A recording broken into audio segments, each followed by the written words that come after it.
15 quatuors qui tous sont absolument extraordinaires, c'est effectivement voilà, une sorte de, on va dire, d'héritage par rapport au Beethoven.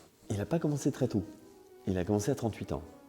Ce qui est quand même, ça veut dire qu'il y a toute une partie avec déjà des œuvres extraordinaires, hein, et par dizaines de la vie de Shostakovich qui s'est passée sans l'écriture d'un quatuor.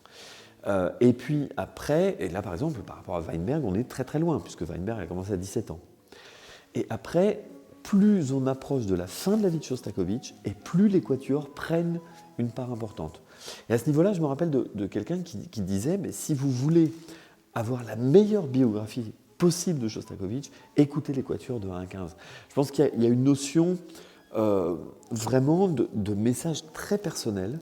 Il y a des œuvres hautement autobiographiques, bien sûr, comme le 8e, mais la plupart, d'ailleurs, il n'y a qu'à voir les dédicaces des quatuors. La plupart des quatuors de Shostakovich sont dédiés à des gens qui étaient vraiment proches de lui, soit dans le travail, soit dans la vie de tous les jours, avec le 9e dédié à Irina Antonovna, avec le 7e à la mémoire de sa première femme, avec tous les quatuors dédiés à ses amis et collègues du quatuor Beethoven, aussi le quatuor dédié à Weinberg. Il y a quelque chose de très personnel. Et je pense, moi je les vois un peu, c'est pour ça que nous, quand on fait le cycle, on aime bien le faire chronologique. Je le vois un peu comme une biographie, comme une espèce de fil ininterrompu, avec de plus en plus de quatuors quand on se rapproche de la fin de sa vie, et puis avec le 15e qui est une sorte de requiem pour lui-même. Il y a beaucoup de gens qui ont cette image de Shostakovich, une image, beaucoup. Vous entendez quand même toujours les gens vous parler de violence, de sarcasme, de dépression, tout ça. Mais si vous écoutez le 6e quatuor, par exemple, qui est un quatuor extraordinaire, si vous écoutez le premier, si vous écoutez des passages du 4e, du 14e, la fin du 10e, vous savez que quand même plus de 10 des quatuors de Shostakovich finissent en majeur, même les plus tragiques.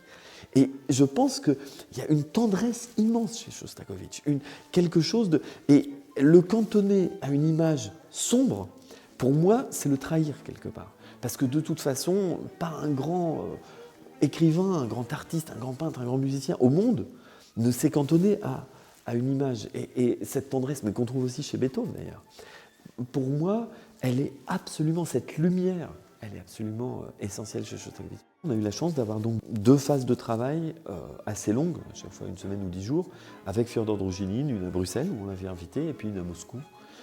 Et avec une vision quand même très différente. Je pense que le quatuor Borodine et le quatuor Beethoven sont des quatuors de nature extrêmement différente.